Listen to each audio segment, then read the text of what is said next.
The story begins on the 4th floor of the Cork Island dungeon.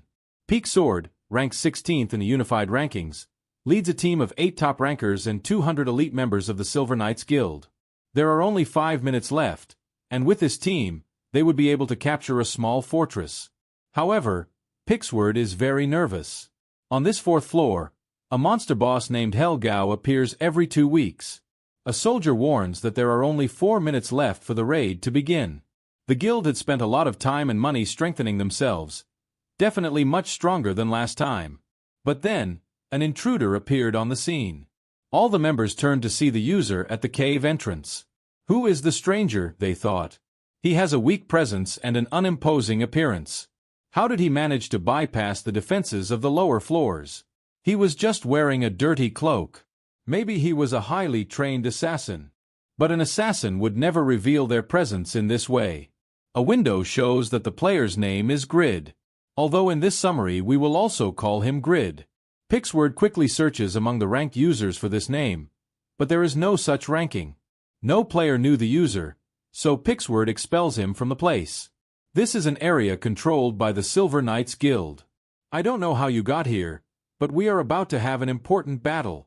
If you don't want to die, leave, Pixword said. Then, the hooded figure murmurs a few words. I was worried because my stealth disappeared. Maybe it's because of Helgao's presence. Then, I wouldn't need your cloak anymore, and proceeds to take it off, revealing an imposing armor. The group was completely stunned. The armor the player was wearing was impressive, perhaps of a unique grade, and even had a tail that seemed to have a life of its own. The members couldn't look away. Pixword grits his teeth and orders the player's expulsion, but then an explosion is heard behind him. He's here, the monster boss Helgao had appeared, towering over everyone with an intimidating presence.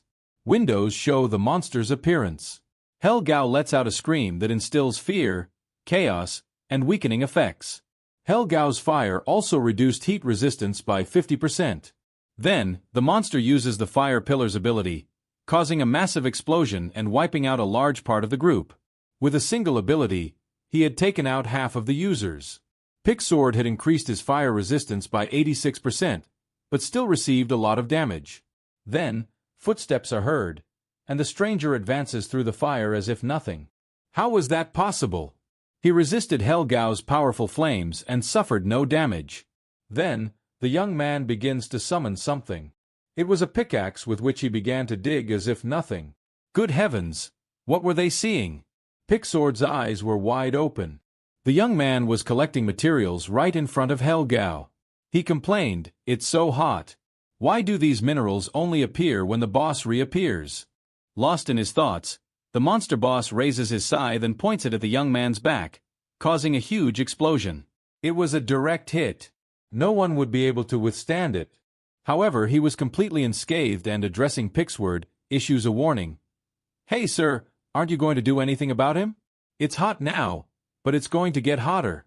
The rank 16 thought that wasn't the issue and asked directly, "Didn't his attack hurt you?" Meanwhile, Helgao was initiating another attack, and just before his scythe hit the player, he blocked it with his tail. Pixword couldn't close his mouth as he watched the incredible scene. Grid explains that it was thanks to the item's effect, and as you must have already realized, the protagonist of this story is not Pixword, but the young man with the impressive armor, Shin Young-woo. Although we will call him by his nickname, Grid, from this scene where we introduce the protagonist and what he will become. We will take a trip to the past to learn about his story and see how and when he became so powerful. Someone is fleeing. It's our protagonist, Grid, who is being pursued by guards. Why are they chasing me, he wonders. Then, he is reached by the sword of one of his pursuers. Am I going to die here, he wonders. Fool, you abused our generosity. Your greed blinded you, even when we had an agreement, Asur says. He reveals to Grid that he never expected him to complete the mission he was given. Grid responds that he fought for months to complete it and therefore deserved a reward. Asur agreed to reward him, but with death. Grid turned around and cursed Count Asur. Here, manhwa explains to us that Satisfy is the best virtual reality game in the world. There are about 2 billion active players around the world. There is a multitude of content and landscapes in this game, making it seem like another world. In Satisfy, there are countless unexplored places, and this was one of them, the cave of the extreme north, the deepest zone. A location with all kinds of equipment and items stacked, patiently waiting for someone to come and discover them, placing us at this location an hour before the chase scene. Grid, a level 73 warrior, celebrates finding an item to complete a Count Osir's S-level mission. The protagonist was supposed to deliver the rare book of the legendary craftsman. With tears in his eyes, Grid remembered all the obstacles he had to overcome to get to this point, all for this stupid S-level mission that he couldn't even abandon. If he wasn't well rewarded, he definitely wouldn't work with Osir again. When Grid prepared to review the item, its status appeared as unknown. To review it, he needed to use Palion's Eye. Palion's Eye, exclaimed the protagonist. This item cost about $500 in real life. How much more money do I have to spend to complete this mission? Lamented the protagonist. However, there would always be the next month to save, so he decided to buy the item. When using the eye to evaluate the item, Grid discovered that it was a legendary grade item, Pagma's book. This contained the secrets of the legendary blacksmith Pagma, and the user who used it would become Pagma's descendant. By discovering the item, the player's reputation rose by 500 points across the continent. Grid was speechless. The protagonist couldn't contain the excitement of the legendary class. With it, he could obtain the most powerful class in the game. However, he had to deliver the book to complete the mission. Who cared about the mission at this point? If he sold it on the online market, he could get billions of wands. The protagonist had many debts from the money he borrowed to play the game. He invested so much time that his friends gradually drifted away from him, and even his own family considered him a waste. But everything had ended now that he had obtained the book. Ready to sell it, Grid ordered to end the session. But then a window appeared indicating that he couldn't disconnect at this time. Next, he was notified that Osir's secret S-level mission had changed to an SS-level mission, the departure of Isla Sur. The Count appeared with his army. Bastard, greed has blinded you, the Count complained to Grid for trying to steal the mission item. Now, the Count would try to assassinate him. However, Grid shouted angrily that the mission given to him was too complicated for the reward offered. Osir ordered his men to finish him, but before the guard could execute him, Grid escaped. I won't die like this, thought Grid. He was a level 73 warrior. At least he would try to do something. The protagonist summoned a shield, but it was easily destroyed by the Guardian. Furthermore, the impact threw him several meters back. Even though he blocked the attack, he lost half of his health. Grid knew that Osir was around level 300, but even his guardians were very powerful. Grid accepted his death, but looking at his inventory, he remembered that he still had Pagma's book. Under normal conditions, it would remain in his inventory even after death, but because it was part of a mission, he would obtain it if he killed Osir. He only had one way out. He tried to open the book, but it was too late. Grid used the item and began his class change. All the protagonist's stats and abilities were reset. Grid became the descendant of Pagma and obtained numerous passive and active skills. The protagonist loved his warrior class for fighting, but now he had become a user of the blacksmith class. This bothered him, but he thought it was worth it when he saw Osir's desperate expression. Then, the class change was completed, and Grid obtained the title of someone who would become a legend. Unaware that he was now at a negative level, Grid was willing to kill all his enemies, but his hopes were interrupted by a sword strike. You have died. After using the book and changing his class to a legendary one, our protagonist was defeated by Osir's knights.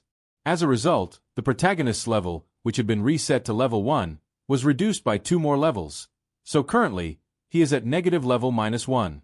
Is this possible? In addition to dying, he failed to deliver the legendary book to Count Osir, so from now on, he was banned from accessing the Patron region. Before disappearing, Grid dedicated a few words to the Count. You really ended an innocent, dirty thief, stealing what I deserve legitimately. Besides, it's just a game, murmured Grid. But before disappearing, he wished that Osir would live in the worst possible way. After this scene, we were teleported to a real-world building, specifically to the room of our protagonist, who emerged completely exhausted from his capsule to play Satisfy. That was so much fun, exclaimed Grid. However, as our protagonist lamented missing the opportunity to get rich, a more fearsome monster than any other creature in Satisfy appeared. An angry mother. Do you know what time it is, son? Asked Grid's angry mother. If you have been through this situation, sign up to join our family. Meanwhile, in another part of the country, At the operations offices of the Satisfy SA Group, a supercar arrived at the entrance. The head of the Satisfy operations team came down to greet the game's lead developer, who incredulously asked if someone had really managed to change classes. "It was just 5 minutes ago," she said. "It sounds fun," exclaimed the president. At headquarters, the head of the operations team detailed the player's report. His real name is Shin Yonghwa and his character's name is Grid. He was level 73, but currently is at a negative level. He obtained Pagma's book through Count Osir's secret mission and, according to the information department, he is an unemployed, uneducated game addict. Over the past 3 months, he has explored numerous times, dying several times in the process. Although we were instructed to carefully examine the legendary class he just obtained, it seems that he obtained it legitimately through his obsession and determination in the game. The developer praised such persistence from the protagonist. However, the head of the team found it very frustrating that this happened by mere chance. But the lead developer responded that he found it fun because, according to his calculations, the book should have been found 2 years ago, and Grid not only obtained the associated mission but also found the extreme north cave. This mission location could not be a coincidence, but rather Grid's effort to not give up like other players. Besides this minute possibility, the lead developer also realized that the protagonist's negative level, which initially seems like a disadvantage, is actually an advantage, as when he rises to level 1, from where all players start, he will have superior statistics to the rest of the players, as he will have risen 2 levels to reach level 1. The head of the team reacted quickly. "We must quickly correct this to avoid unbalancing the game." However, the president expressed that we should not give it too much importance, as the descendant of Pagma is relatively weak in combat compared to other warrior classes. However, after saying this, the president realized something. Returning to the protagonist, he was receiving payment for his real-life work while the rest of the workers judged him. The protagonist chose to ignore them and leave with the money. He looked and smelled bad, and his work was very poor, the protagonist heard. He lamented in a park. He really had no talent, and his situation was terrible, both in real life and in the game. He would have to start from scratch, but he decided to try again. Grid went back home and entered the capsule to log into Satisfy. "Even though I've lost everything, I'm curious about the legendary class I obtained," the protagonist murmured. No matter what he had to do, he was determined to make money. Grid was transported to the world of Satisfy, appearing half-naked in a strange forest. "What the hell? Where am I?" Grid wondered, surveying the area. It seemed to be in the Patreon region, but in an unexplored area. The protagonist searched for some sign to help him locate himself when he heard something. Grid noticed a scream coming from a strange tower in the middle of the forest. Inside, there was a girl lying on a cross, while strange figures dressed in robes uttered words in a language he had never heard before. They seemed to be performing some kind of ritual. What the hell is this place? Apparently, Grid had entered the Temple of Yaten. Upon realizing this, a shiver ran down Grid's body. My goodness! Temples are usually places for players above level 150. I should get out of here, Grid thought. He opened his status window, which, in addition to showing his new class and title, indicated his current poor condition. However, upon reviewing the new abilities he had obtained, he came across a very interesting one. All items can be used, but other penalties will be applied outside the item restrictions. Grid had to test this, so he equipped his old armor and sword. It seemed that the ability worked, as Grid could use level 60 items, despite being at a negative level. The power to use higher-level equipment was accompanied by a significant increase in the protagonist's basic statistics, although restrictions for using higher-level equipment soon appeared to dampen his spirits. It didn't take long for the sword's attacks to be reduced by 30%, while the armor's defense decreased by 20%. Nevertheless, he still remained infinitely superior to the items he could use for his current level. It was at this moment that Grid realized how fantastic this new class he had unlocked was. However, a thought invaded his mind. If this dungeon is level 150, it means that everything around this area is at a similar level. A scream interrupted his thoughts. If this is the Temple of Yaten, these strangers must be followers of Yaten and seem to be in the middle of some ceremony. The level of these mages is much higher than what Grid currently possesses, so he is no match for them. However, it shouldn't be a problem if he leaves without being discovered. It was at this moment that someone touched Grid from behind. His first reaction was to strike with the sword. "Easy, kid. Are you trying to kill me?" whispered the unknown person. The stranger removed the hood and introduced himself as Doran, a secret guard under the orders of Count Stein. Apparently, he had come to rescue the girl lying on the altar, who was Count Stein's daughter named Irene and had been kidnapped by Yatin's followers during her vacation. "It's a complicated situation, but it's good to have someone on my side," said the guard Doran. Grid was about to reject the proposal immediately, but a new mission appeared: rescue the esteemed daughter of the Count. Reward: 3,000 gold and the opportunity to become the Count's son-in-law. If you fail, you will lose 2 levels. Damn it, another S-class mission, Grid thought. Doran thought that our protagonist must be a very powerful person because, in this situation where they were outnumbered by so many men, he remained steadfast, without a hint of fear. Grid found it strange and reviewed his passive abilities. Composure. The probability of falling under an abnormal condition is drastically reduced. Recovery speed is increased. Wow, Grid would have to take a look at the rest of the abilities later. It must be my lucky day. It really comforts me to have the support of a warrior like you, poor Doran thanked, unaware of Grid's situation. But if I don't go help no, the protagonist refuted. Faced with this response, Doran tried to insist once more, but the protagonist's answer remained negative. Doran was surprised by Grid's coldness and tried a little harder. The protagonist did not want to lose the 3,000 gold that the mission offered, equivalent to over 3.6 million Korean won, but, being logical, it was foolish to accept another S-class mission. Amid the heated discussion, Grid accidentally pushed a rock that fell on a follower of Yatin, killing him and triggering the mission to rescue Count Stein's daughter. Then, Doran joined him. Now they would have to face these dark mages if he didn't want to die. Doran offered to clear a path for the protagonist to rescue the young Irene, but there were many dark wizards. To make matters worse, due to the restrictions, Grid's current statistics were comparable to those of a level 34, so he had no chance against so many Yatin's followers. While lamenting his pitiful feeling, he was saved by Doran, who seemed to be very powerful, quickly dispatching a group of wizards with his daggers. This surprised Grid, and an idea crossed his mind. With him by my side, maybe I can survive. However, he immediately regretted that thought when overwhelmed by the number of enemies. Outnumbered, Doran reasoned that the best idea was to descend directly to the altar, so he pushed Grid. "I'm dead!" Grid shouted at the top of his lungs. But before hitting the ground, the guard used the levitate skill, surprising Grid. Although grateful to Doran for saving him, they were now right in front of the enemy.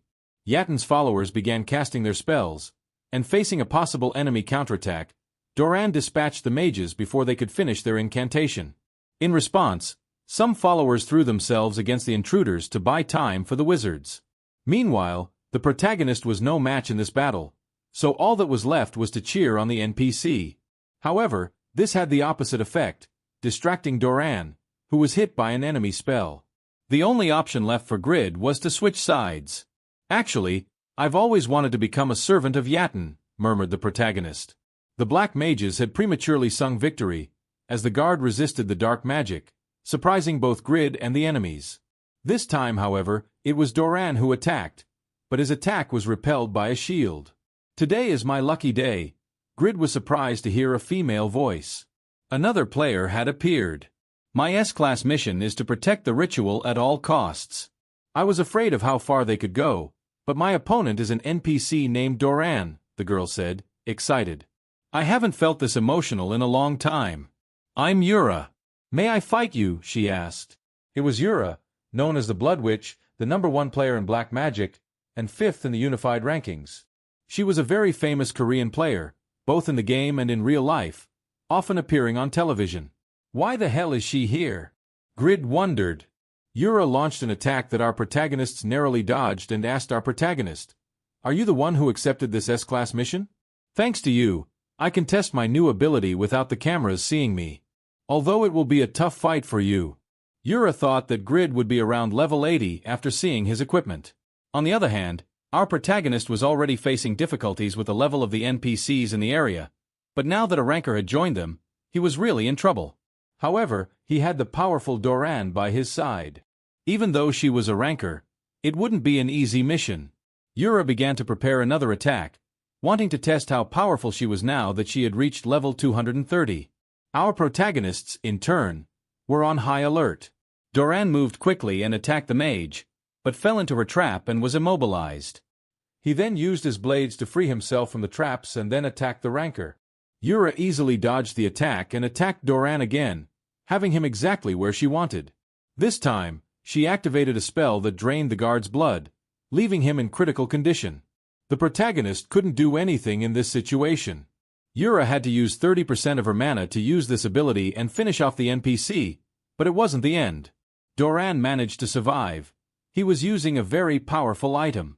This left the rancor speechless, as he had used the level 220 Mesmerize ability, obtaining unlimited defense against enemy attacks for a certain period of time. The protagonist asked in surprise, "Are you okay?" "Yes, thanks to this ring and its ability," mumbled Doran, tired. "It should protect me from your curses and speed up my recovery." It was an incredible item, so he asked her to give it to him, but it wasn't time for jokes, as they were facing a formidable opponent. The guard attacked Yura again, who thought about preparing an attack to eliminate both of them once and for all. However, she didn't know how powerful the other warrior accompanying the NPC could be. Despite using low-level equipment, he was in a high-level area. Grid couldn't afford to be distracted for a moment, as the Yatten they had previously defeated were reappearing. Yura took advantage of the distraction to launch her most powerful attack, depleting all her mana reserves to finish off both at once. "It's over," lamented Doran. With an attack of this caliber, they couldn't survive. However, the protagonist stepped forward to protect the NPC.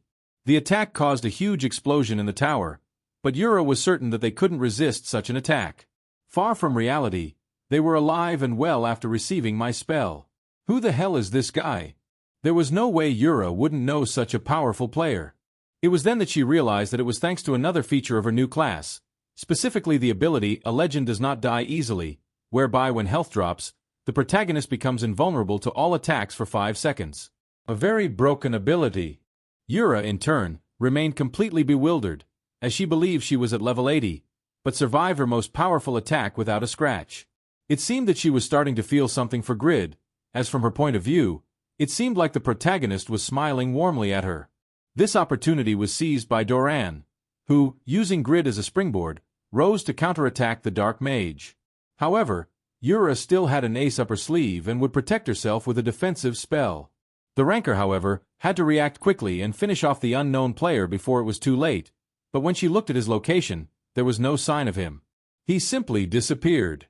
What the hell is this user Grid thinking? It left both allies and enemies bewildered. From the protagonist's point of view, in reality, he died again, losing 2 more levels in the process. And as punishment for dying twice in less than 24 hours, he would be denied access to Satisfy for the next 12 hours. Let's replay the scene to find out what really happened. When Doran propelled himself onto Grid's back, he caused damage to him, reducing the protagonist's health points to 0, ending the player's life. "It was all this NPC's fault," grumbled the protagonist, returning to see the outcome of the fight. The rancor thought that Grid was giving her the mission as a gesture of sympathy, which she didn't like. "I swear I will find you and never forgive you," Yura thought. The protagonist was very angry, blaming Rancor for interfering in his mission, so he entered the game forum to seek revenge. That's when Grid wrote several negative comments to discredit the player. It seemed like a new defender of the neighborhood had been born. The protagonist's ecstasy was interrupted by someone.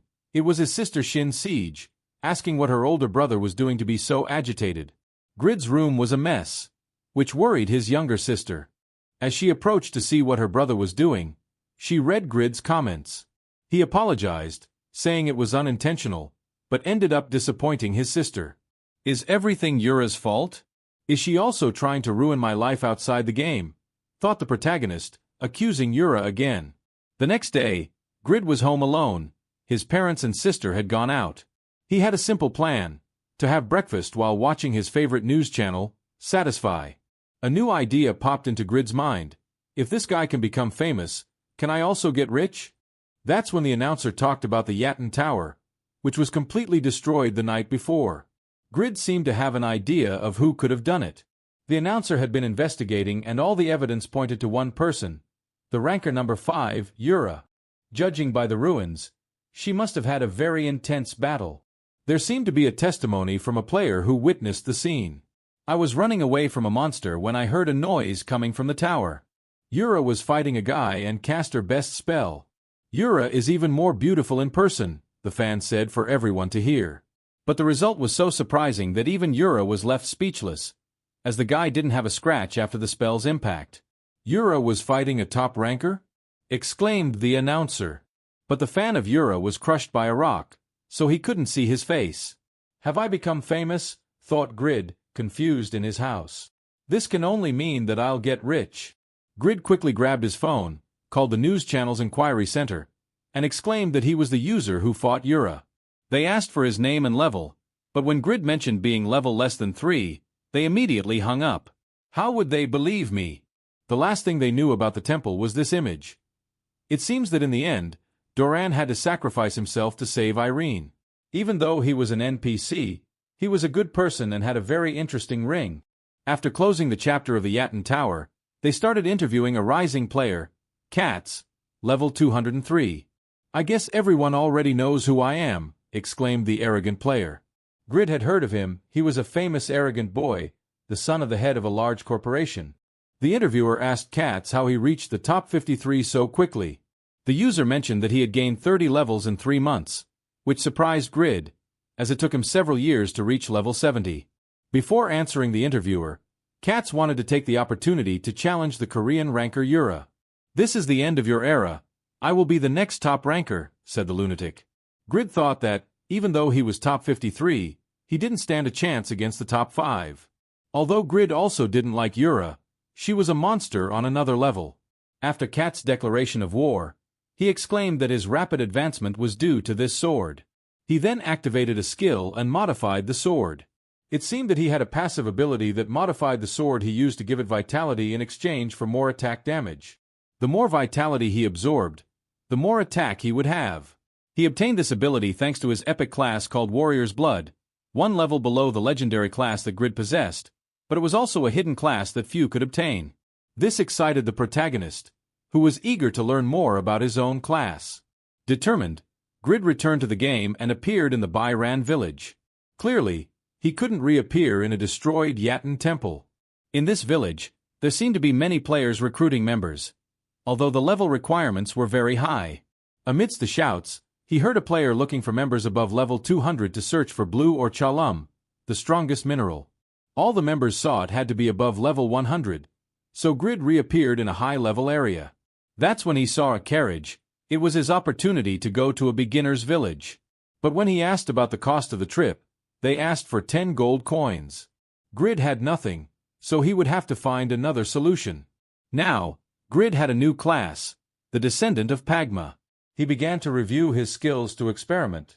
It seemed that he could increase his statistics and reputation by creating items. Furthermore, it seemed that he had mastered the skills of a blacksmith.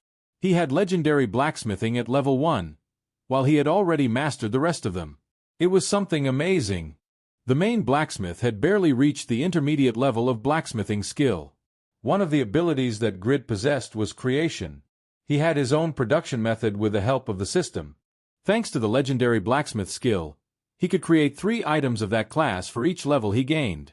Currently, he could design 3 items. The television object was epic, but a legendary level 1 would be much better. Therefore, Grid activated the legendary blacksmith skill. He planned to make a sword for hunting and leveling up. The system asked about the materials he would use to create the weapon, and he remembered that they mentioned that blue orichalcum was the best material. So, he would design his sword using that mineral as a base. Now he would have to design the sword. A window appeared for him to paint how he would like his sword to be. He was very excited and started adding unrealistic statistics, such as 10 million in attack statistics and the ability to summon meteorites. He wanted it to look like a shark, and in the end, it looked like a mix between an anchovy and a shark, but our protagonist liked it because he created it himself. A new window appeared. The system automatically calibrated the statistics according to the design and materials used. The weapon statistics would be adjusted and corrected to be realistic. Grid had created plans for a fantastic weapon, with over 1,000 durability points and almost 2,000 attack points, as well as increasing agility by 50 points. Even though the statistics he input were adjusted, it was a sword like no other. However, the conditions for using the weapon were ridiculous. It was necessary to be at level 300 or higher, have over 5,000 strength, and have advanced sword mastery at level 8 or higher. This was madness, as the top unified ranker had barely reached level 250 recently. It was an item that no one in the game could use, however. He could use it thanks to his skill, and even with its limitations, it would still be very powerful. With the plans ready, now he just needed to obtain the mineral to create the sword. When he asked to join the group, he was directly rejected, as it was for level 190s and the protagonist seemed to be at level 60. Grid lied, saying he was level 100, and although he used lower-level equipment, his control was very good, so it didn't affect him much. From his appearance, they knew that the protagonist was probably lying, but before they could expel him from the place, another player arrived and said that his group would take care of the fight. Thus, Grid could take care of other things. It seemed to be the reign of the first place, the ranking of martial artists better known as Sacred Fists. The boy's level was 180, but in his class it was very difficult to level up, so it was an achievement. The protagonist thought he was lucky to be strong and handsome, but he was supporting him. So, he would swallow his words. "I could even take care of the cleaning," exclaimed excited Grid. The companion did not seem convinced, so they decided to test the protagonist's skills in a one-on-one fight against Regis. Grid was scared, so he quickly fled the scene, as he did not want to die again. Remember that in the previous chapter, Grid could not join the raid to obtain the mineral for his sword. Regis thought it would have been good to have him on the team and wondered why he left. Now the protagonist would have to resort to his initial plan of the carriage. But first, he would have to get some money. At that moment, he received a notification to name the object he had created a short time ago. He could not obtain the material, so he named it as a failure. Now that he knew he could create limited items, he would only design them when necessary and when he had the resources. This is the first video on the channel, the first of many, and for an excellent debut, bringing you a wonderful work, Overgeared. Leave a like so I know you liked it and bring the continuation of the anime here. If you don't want to miss the next releases, subscribe and leave a like. This is very important to us. In addition to the comments, which generate engagement for the channel, I await you in the next nerd recap. Trying to get some money, he went to a blacksmith's forge and tried to sell the plans for the object he had created. However, the blacksmith rejected him, thinking that he was belittling the work of the forge. Faced with the blacksmith's harsh words, the protagonist collapsed as he left the forge. Upon hearing his cries, the blacksmith came out and offered him work cutting wood to pay something to Grid. A new mission appeared for him, to cut 500 pieces of wood to obtain 10 experience and 20 bronze. Excited, he thanked the man and started working. It was a very simple mission, and it had been a long time since he had done one of that level. However, the game was very realistic, so failing to cut the wood was very likely. Maybe it will help to value the item with my new skills, thought Grid. Ancient Axe, Normal Classification, Durability 6, and Attack Power between 4 and 7. Understanding of the Ancient Axe is 100%. You have learned to use the old axe. Is it thanks to the passive skill? Thought the protagonist. He then realized that there was a spot on the wood indicating where to strike. Upon doing so, the piece split exactly in half, showcasing an incredible skill that Grid had achieved with just one strike. If one reaches the maximum understanding of a legendary object, they will become successful very quickly. But now he had to quickly finish the woodcutting mission. However, after 2 hours, Grid was completely exhausted, as the stamina of a level -3 was terrible, and he had only managed to cut 150 pieces of wood. Even though he was exhausted, he couldn't give up at this moment, as it was his last chance to leave the city. Grid picked up the axe again and struck once more, unlocking a new statistic, persistence. He couldn't easily tire, the equipment weight limit increased, the feeling of satiety increased, and it was a statistic that could be improved thanks to his effort. Grid had unlocked a legendary statistic and felt rejuvenated. Now he could finish the job. After 4 hours, Grid managed to finish cutting all the wood, and instead of 500 pieces, he had cut 1,000, all in 6 hours, surprising the blacksmith. "Despite my appearance, I am also a blacksmith," Grid revealed to the Lord, which he thought would be a lie. Then, he offered him another mission. He would have to mine 80 iron minerals to believe in him, and as a reward, he would get 55 experience points and 50 affinity points with a blacksmith.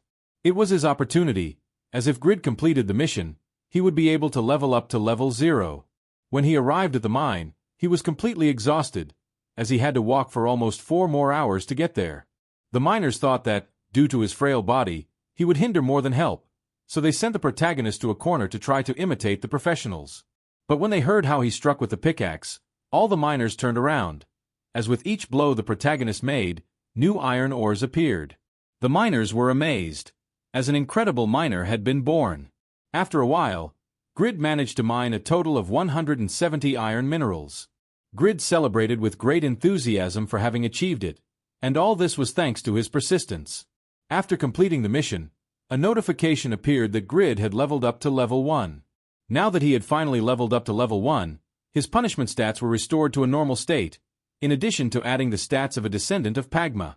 But when Grid reviewed his stats, he was greatly shocked, as the normal stats of a level 1 totaled 22 points, but as a descendant of Pagma, he had a total of 165 points, combining all his stats. Additionally, he had 40 extra stat points that he could add to other attributes. This was because, upon leveling up, one obtains 10 stat points that can be allocated to improve their avatar, but as he started from level -3, he had to level up 4 times to reach level 1.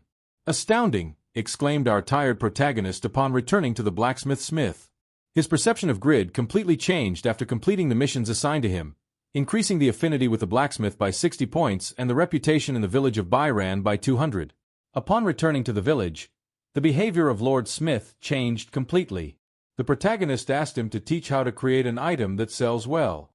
The blacksmith agreed and showed a Yafa arrow. At first glance, it looks like a normal arrow, but it has the Yafa mineral mixed with the arrow steel, giving it the effect of ignoring part of the opponent's defense, essential for missions against golems that drop the blue orichalca mineral. The protagonist proceeded to use his appraisal skill on the arrow, gaining an 89% understanding of the arrow, being able to use it skillfully. Apparently, he will have to disassemble it and understand the production method to fully comprehend it. Fortunately, the blacksmith smith will help understand the process after the blacksmith's explanation of metal casting to create the arrows. The protagonist starts working. Thanks to being a descendant of Pagma, he receives instructions on how to perform each process carefully. He is sensitive to temperature, being able to measure it accurately, and the temperature appears in a window. After finishing the casting process, he gains 80 experience points and increases his affinity with the blacksmith by 30 points, earning 3 Yafa ingots as a reward. Blacksmith Smith is surprised by Grid's ability to perform the process perfectly on his first attempt. "It's as if Pagma is resurfacing," said the excited blacksmith. Grid, on the other hand, thought it was not his reincarnation, but rather his successor. With the mission completed, he also levels up, now being level 2. Smith continues to explain the process of creating the arrows. The next step is to create the tips, and in this part, he must be very careful, cleaning the impurities that may have formed to then join them with the shaft and feathers, creating a perfect balance. After learning the production method of the Yafa arrow with the blacksmith, thus increasing his understanding to 100%, it is Grid's turn. However, Smith forgot to teach him how to create the arrow shafts, but this will not be necessary, as the protagonist increased his understanding to 100%, adding a new item to his production list, which he hopes to fully complete someday. While the metal cools in the molds, the protagonist creates the arrow shafts and feathers. Smith is surprised that he managed to do this after only seeing the process once. Returning to the arrowheads, Grid would add a step to the production, making the Yafa arrows even more resilient, surprising the blacksmith, as it is not an easy process. In an instant, Grid managed to create better arrows than any other to sell them at a higher price. Given that a normal Yafa arrow usually costs 6 silver units, but the protagonist would have to stand out in order to sell at a higher price. With the improvement in arrowheads, it was time to assemble them with a shaft to finalize the arrow. In doing so, a skill of Pagma's descendant, the legendary blacksmith's breath, is activated, increasing the weapon statistics created by 5% when Grid is focused, and there is a chance that the created object will obtain special characteristics. Grid didn't know what was happening, but upon finishing, he had created a special Yafa arrow, which had the possibility of completely ignoring the opponent's statistics, in addition to having incredibly improved attack damage. In his first attempt, Grid managed to create an epic level item, obtaining the reward for creating an epic item, increasing all his statistics by 4 points and raising his reputation by 80 throughout the continent. With the experience gained, he also rises to level 3.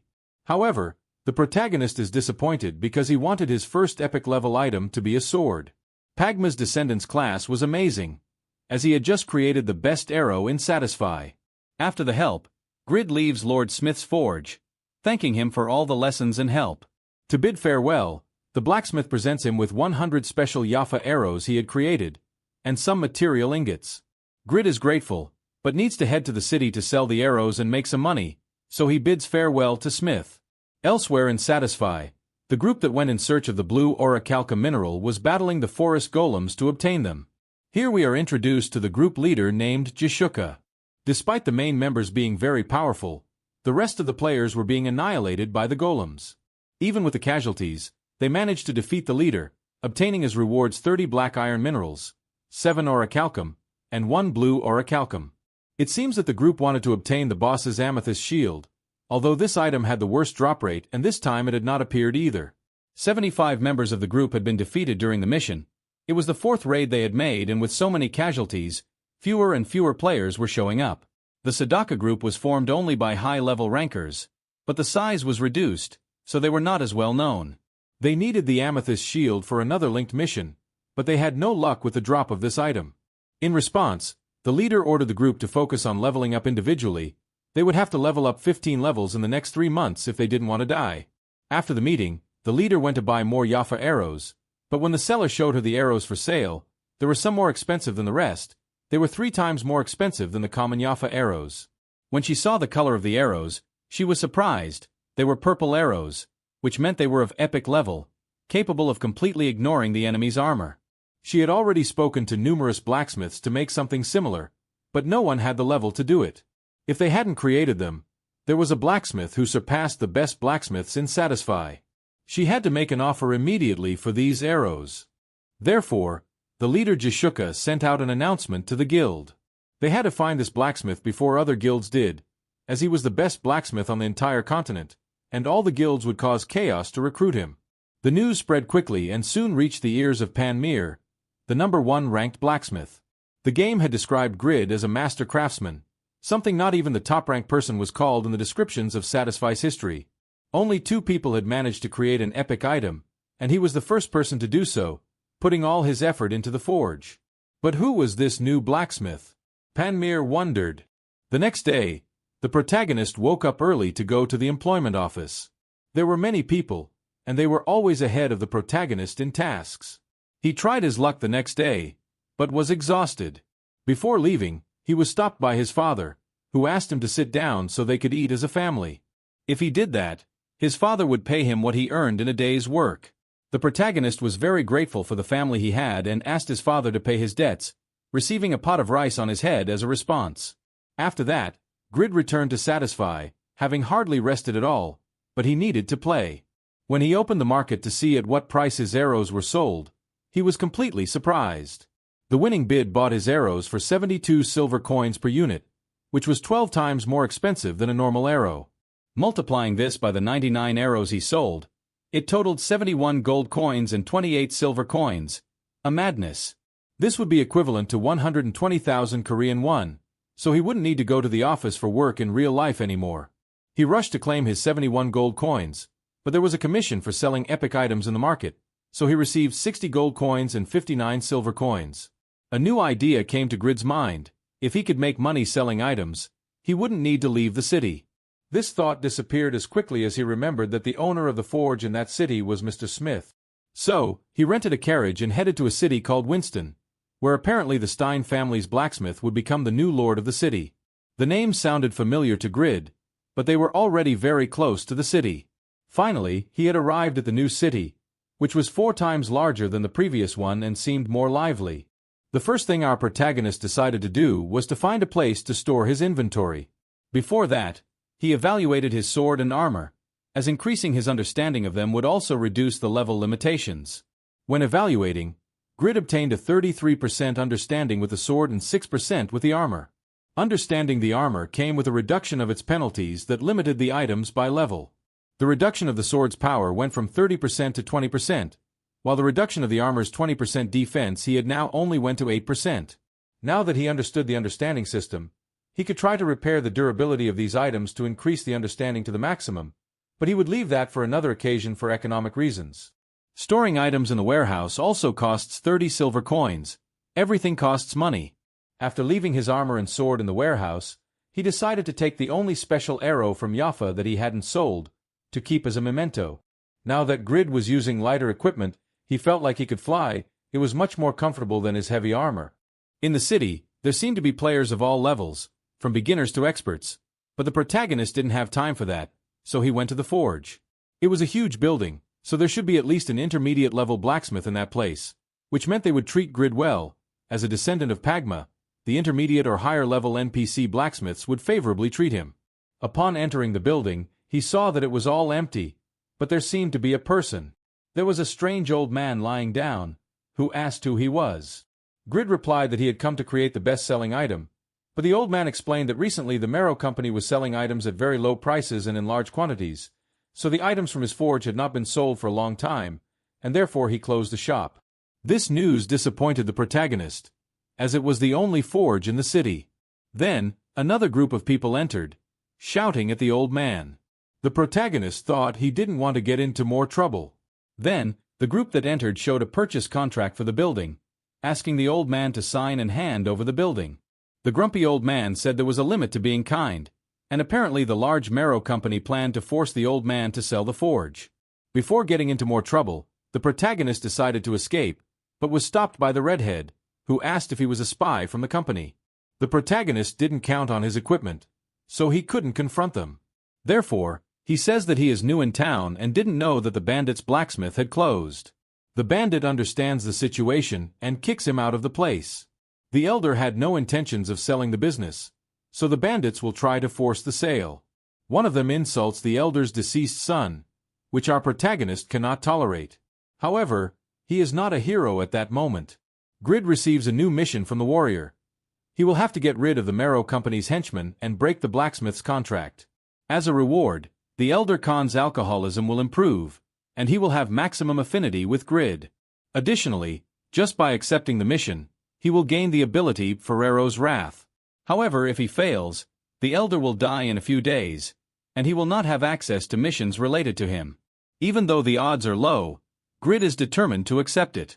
Among Grid's abilities is the legendary Blacksmith's Patience, which improves the protagonist's health, defense, and stamina by 200% for 1 hour. He also has the passive ability of immunity for 5 seconds and, although he is level 3, he has level 20 statistics. It's a shame he doesn't have his combat equipment, but he still has his epic grade arrow, with a characteristic of bypassing his opponent's armor. "You don't know when to stop insulting an elder," Grid said aloud. The elder was surprised because Grid hadn't left. Grid pointed his arrow at the group leader and expressed his discontent. Even though they are debt collectors, there is a limit to these things, bastards. These words irritated the collectors, but by accepting the mission, Grid acquired the Blacksmith's Wrath, increasing his attack by 10% and his attack speed by 30%. For 20 seconds, the leader struck at Grid, but he managed to dodge. The enemies were really fast, even though they were only at level 30. Grid took advantage of a narrow staircase to avoid being surrounded, and when they came after him, he activated his new ability, delivering a critical blow to an enemy. The rest were surprised, as their friend had been defeated by an arrow. The protagonist was inflamed and continued to provoke the debt collectors. However, he had a limited time to defeat the level 35 enemy, being at level 3. Grid gained 4,300 experience, leveling up 5 levels at once. Now, he had a total of 110 stat points to distribute among his attributes. As there were still 4 enemies, he used all his points, putting 50 into strength and the remaining 60 into agility. There were still 10 seconds with the Blacksmith's Wrath, so he tried to defeat another henchman before the ability went on cooldown. However, this time he didn't land a critical hit, and the enemy survived. The collectors realized they couldn't confront him on the stairs, but the protagonist also couldn't wait forever. With a plan in mind, he decided to descend and confront them head-on. If surrounded, he would only need to finish them all at once and activate the Blacksmith's Patience to sustain his health enough. However, when he tried to activate the ability, he couldn't, as it activated automatically. Grid was in trouble, but he couldn't die, so he dodged the enemy's attacks and took an intermediate-level potion. He had to keep dodging, but there were too many. One of the bandits managed to cut his leg. Grid was in a terrible situation. He didn't want to spend potions on a rank B mission, but he had to do it to survive. Grid took an intermediate strength and agility potion, which increased his stats. In the next 5 minutes, he ended up spending 24,000 Korean won, but it seemed to have an effect. He was very fast now, but if they were attacked at the same time, there would still be too many. He needed to recover from the leg first, so he had to buy time until he could take another health potion. Taking advantage of the fact that the bandits were being provoked, he counterattacked treacherously, finishing off one of them in the confusion. Grid took his second healing potion and leveled up 3 more levels to defeat the enemy. The leader was very angry at the protagonist's dirty tricks, so he attacked mercilessly. But Grid was now at level 11, much faster than before. However, he forgot that there were 3 of them and received an unexpected attack. The elder was very worried. Grid tried to gain more time to take another potion, but was grabbed by a henchman. He was finished again, but managed to spot armor on the first floor, so he got rid of what was holding him and launched the arrow as a distraction. He ran up the stairs and asked the old Khan if he wanted to protect his forge, to which the old man affirmed. Then, Grid would borrow the armor.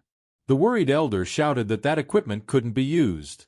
The henchman caught up to Grid, but he had already equipped his armor and, just before the bandits could finish him off, he asked if they had heard the word surrender and struck them down, earning over 15,000 experience points, reaching level 21, and completing the mission. His affinity with Khan reached its peak, and the exhausted elder climbed the stairs to check on the boy. He was surprised to see that the protagonist could use those items, the armor called Valhalla and the sword, a copy of Dane's Sleeve, both of unique rank with high usage restrictions and created by Albatin. The protagonist could use them as a descendant of Pagma, surprising the old Khan, who fainted. Grid was worried because the elder had another mission for him, but he fainted. In another part of the city, in a luxurious mansion, the owner, Mr. Valmont, seemed agitated when he found out that the bandits they had sent to force the blacksmith to sign the contract had disappeared after receiving payment. The man apologized, as he had recommended those mercenaries, but the mansion owner, Mr. Valmont, seemed cruel and demanded that he sell his family as slaves to repay the money. After that, he expelled the man and asked his strategist, named Rabbit, what had really happened. Rabbit mentioned that the men had entered the blacksmith shop but disappeared after entering. As for the old Khan, he was taken to a clinic by a young man. Valmont wanted the blacksmith shop and was selling cheap weapons just to put Khan out of business. They were about to acquire the blacksmith shop, but they failed. Rabbit was sent to investigate who the young man was and put in charge of obtaining the blacksmith shop. After this episode, Grid happily had breakfast, watching television. He had reached level 21 and was about to receive more missions from Khan. Perhaps even the armor and swords he had used would be some reward, just like his failure sword. The other 2 items were of unique rank, with high usage requirements and could not be traded. Grid left the old man in a clinic and hoped he would recover soon. Later, Grid returned to Satisfy, reappearing in front of the clinic. Khan was happy to see him. The old man seemed to have recovered. He thanked the protagonist for helping him, but before leaving, they had to pay a gold coin, as the old man was out of money. Grid paid, and the old man didn't know how to thank him, as he couldn't give the armor, they were family relics. He explained that Valhalla and Ice Leave were weapons created by his grandfather, Abatino, and no one could use them. 130 years ago, someone recognized their value, Pagma. Abatino knelt before Pagma and asked him to use them in battle, but Pagma refused, saying that one day the rightful owner would appear. Grid was able to use them. How did he do it? He asked Grid. Then it was his chance to obtain the items, so he took it and mentioned being a descendant of Pagma. The old Khan was moved to hear this. Another mission appeared for Grid, with which he could obtain the sword as a reward. Grid was very disappointed, but the old man needed proof. It was a great coincidence. Just like his descendants, they met. The old man took out alcohol to celebrate, but Grid took it from him, as Khan couldn't drink anymore. At that moment, Rabbit entered on behalf of the Marrow Company. Grid took the opportunity to store the bottles in the inventory and sell them. It seemed that this time they only wanted to talk. Khan couldn't pay a debt of 600 gold coins owed to the company, but he also didn't want to sell his building. They proposed a blacksmith competition, a Marrow Company blacksmith against the old Khan. It was clearly a trap, because they had certainly found a better blacksmith than his old one. But the old man accepted the duel on the condition that his successor would fight, as he was already old and wouldn't be able to compete. With this excuse, he ended up presenting the protagonist as his successor. Grid quickly rejected the idea, but was interrupted by another mission. If he won the duel, he would obtain 600 gold coins, equivalent to 720,000 Korean won. Grid quickly changed his mind, murmuring that he would crush them all. They reached an agreement and would soon provide more information and the location. Grid had no problem protecting the blacksmith shop, as he would earn 600 gold coins. After accepting the competition, Grid had a mission with a reward of gaining 500 reputation points in the new city, increasing affinity with the residents, and the 600 gold coins. However, if he failed, the protagonist's reputation would plummet to the minimum, and Old Khan would be forced to hand over his blacksmith shop to the Marrow Company. In the protagonist's thoughts, he already visualized his victory. I am a legendary blacksmith capable of crafting epic items. This competition will be no problem, thought the excited Grid. His thoughts were interrupted by the Old Khan, who brought weapons to train the protagonist's forging skills. Grid asked the old man why he didn't report the extortion he suffered from the Marrow Company. Khan replied that the Lord was also part of the scheme, receiving bribes from the company. Grid proposed to directly contact Count Stein, as Winston was part of his territory. However, the old Khan also tried and failed, as the Lord always interfered. The only viable solution was to win the competition. So, Grid asked the old man to trust him, as he would not disappoint him. The emotional old man agreed, and the image of his deceased son came to mind, as the resemblance to Grid was inevitable. In fact, Grid was just forcing him to accept the mission, but the old Khan reminded him a lot of his grandfather, both in attitude and vocabulary. Therefore, he would strive to the utmost for the competition after playing all night. Grid emerges from his capsule.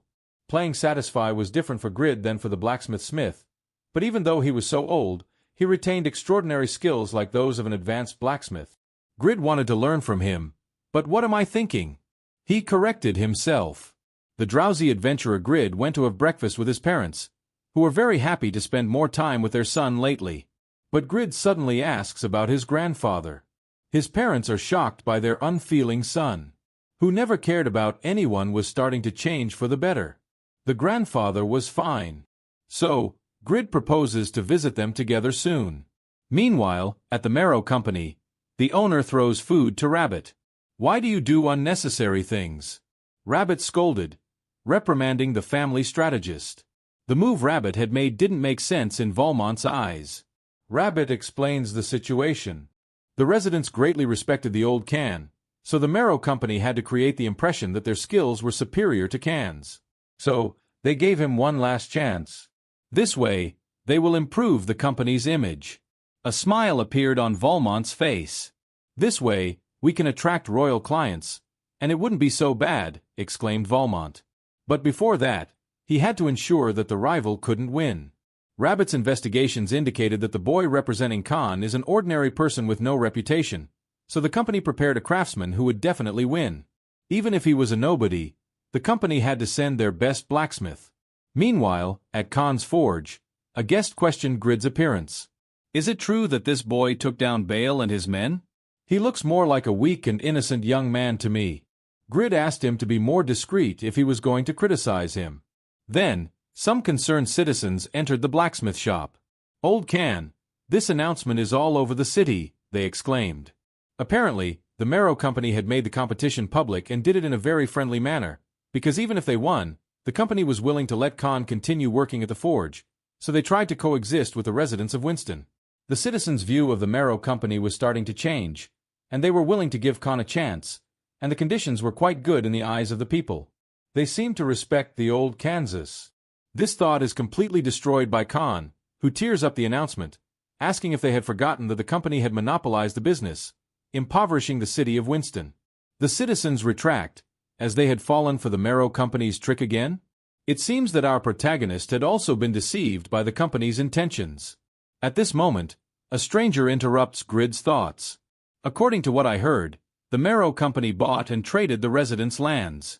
Grid realizes something that the rest couldn't see. According to the mark on his head, this person was another user. The stranger continued with his speech. The company offered to buy the forge, but you decided to stay for your personal interest.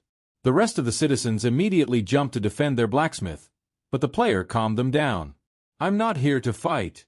The company's priority is obviously to make a profit, but they can create a symbiotic relationship. After all, the company cannot survive without the residents. This speech calmed the inhabitants, who discussed that if the company benefited, the city's situation would also improve. Grid was surprised. It completely changed the flow of the conversation. "Who is this boy?" Oldkin thought the young man was an interloper and asked for his name. The boy introduces himself as Yoroi. Ken agreed with Yoroi's speech. In the long run, it would be better to have a symbiotic relationship with the company. However, Winston was part of Stein County, which had a local statute called the People's Rights, which protected its inhabitants against external investors. After Khan's explanation, Yoroi realizes that the company ignored the will of Count Stein, monopolizing information and development. Therefore, the responsibility fell on the city lord. Khan was satisfied after making the young man understand the city's situation. After that, Yoroi volunteers to present to Count Stein the tricks of the Lord of Winston and the Marrow Company. Yoroi managed to capture the resident's expression with just his words. Grid wondered how he had managed to do that. He had not received a mission from the residents of Winston, but he himself forced the residents to give him the mission to deliver the message to the Count. Then, Grid stopped the player and asked directly, "I know you came from the Marrow Company. Why did you change sides?" Instead of answering, Yoroi showed the mission he obtained from the people of Winston. He had to escape from the Marrow Company and reveal the situation to Count Stein, but the surprising thing was the rewards. He would obtain the title of Apostle of Justice, maximizing his affinity and reputation in Winston, in addition to receiving a gift from Count Stein. The jealous protagonist asked him to teach him how he got such a good hidden mission. Yoroi has no problem speaking the truth, the freedom that exists in Satisfy. If you actively communicate with the NPCs, you can obtain related missions. It's a method that we, the old players, know very well, so it's normal that you don't know it, explained the adventurer. But the embarrassed Grid revealed that, despite being a very experienced player, he was totally unaware of this trick, which made Yoroi burst into laughter. "You are very funny. Let's be friends," he proposed amidst laughter, but Grid was very embarrassed, so he immediately disconnected to avoid further embarrassment. Yoroi hoped he wasn't angry. However, he had to hurry to complete the new mission. Despite playing 18 hours a day since the game's release, he was only at level 127, all because of his class called Speaker. With this class, the only way to attack is with a skill called Malicious Tongue. Compared to other classes, it is much more difficult to level up due to limited weapons, low health, reduced abilities, and the lack of escape techniques, which complicated the gameplay. Nevertheless, he needed to complete this mission and obtain the new title that would boost his statistics. He needed to traverse the castle to speak with Count Stein. He tried to talk to the guards to deceive them, but received no response. That's when someone spoke to him from behind. It was the strategist Rabbit. He had to report after instigating the inhabitants. Rabbit questioned what he was doing there, and Yoroi had to use his persuasion skill to explain that he was just strolling around while thinking about how to instigate the citizens. Rabbit mentioned that they had underestimated Yoroi's abilities or perhaps were being betrayed. Yoroi wondered why his persuasion skill didn't work. Rabbit revealed that he was prepared for betrayal and ordered Yoroi to be arrested. The player tried to escape, but the guards captured him. He drew a dagger to defend himself, but was repelled. His only option was to disconnect, but when he gave the command, a window appeared indicating that it was not possible. Rabbit revealed that he was responsible for neutralizing the disconnection spell and that if the player died, he would be revived. Then they would imprison him in the castle. Yoroi was given a new mission. After a prolonged wait, he would be imprisoned in a castle, with no possibility of escape, but if he could last for 50 consecutive hours, he would be rescued by the Apostle of Justice. This was a long time because the maximum time Yoroi had spent playing was 20 hours, the limit of the capsule, as if you played for more than 20 hours, the capsule itself would expel you from the game, giving you a penalty of 6 hours without being able to connect to the device. It was very dangerous. However, Yoroi was a man without a girlfriend, job, or anything else that could interrupt him. If he put the capsule in trance mode, maybe he could resist the full mission time, he thought. Yoroi couldn't fail this mission, which is why he ended up accepting it, activating a timer. Now it was impossible to turn off the capsule from the outside, and if you tried to force it, they would also send a security team to protect the capsule. His only hope was to wait for the Apostle of Justice, who would follow him throughout the game. Satisfy had 2 billion players, making it essential for the game to be free of bugs and errors. In the central offices of the Satisfy group, the head developer was notified that Mission B408 had been activated. The president granted permission to send agents to the player's location in case of emergency. Mission B408 is a hidden grade, and the reward for completing it is a second class. However, it is very risky, as the player must remain in the game for a long time. The developers discussed the mission. The player, whose real name is Su Roy, 25 years old, is a player from Mongolia, which is incredible, as only 3% of the Mongolian population plays Satisfy. The head of the operations team detailed a user report about his current speaker class, with low battle strength, still managing to reach level 127, mostly completing missions. The president requested communication with the manager of the Mongolia branch, who was present at the meeting, and stated that the situation was under control, with real-time monitoring and medical personnel ready for any eventuality. The Mongolia manager also communicated that the country's government was aware and willing to collaborate but suggested that the news be released to the media, as the first player with 2 classes would be Mongolian, which could boost the market in the country. The directors and the team discussed the idea, which is a great opportunity to develop the game in Mongolia, although some personnel considered the idea too absurd, as it would have the opposite effect in case of mission failure. Then, a director expressed that they didn't need to worry too much. It was an easy mission to complete by design, as long as the boy didn't leave the game. Then, he asked about the success rate, revealing the leader the data from the reports. This surprised the entire team, as it was very low, only 9%? They asked in disbelief. There must be a mistake, as there is a hidden NPC in the underground prison. This was the Apostle of Justice, and by showing him the mission information and Winston's situation, he would rescue him. This moment was interrupted by the president's laughter, who realized something that the rest didn't see. There was a variable in the way, as it was assumed that Yu Roy should only share the information with the Apostle of Justice, but he revealed the information to another user. Who was the player?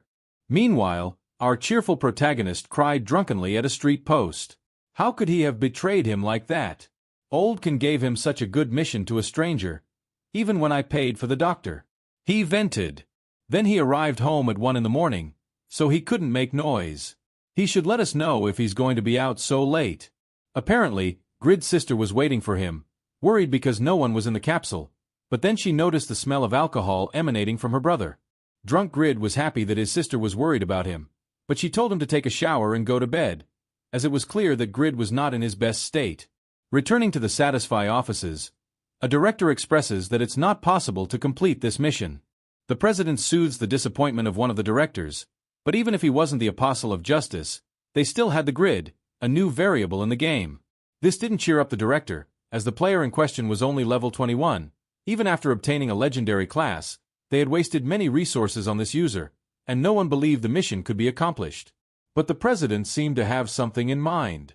The other director continued to disdain Grid.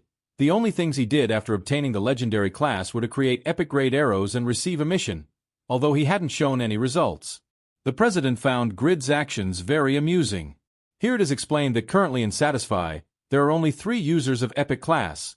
One of them was recently revealed, Blood Warrior, but the other 2 users are still a mystery to the public.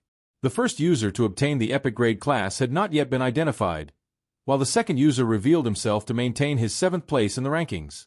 For this reason, the Satisfy community has been debating what the other 2 epic grade classes are and, above all, who was the first player to achieve an epic class. Remember that they still don't know that the protagonist has achieved an even higher grade class, the legendary class.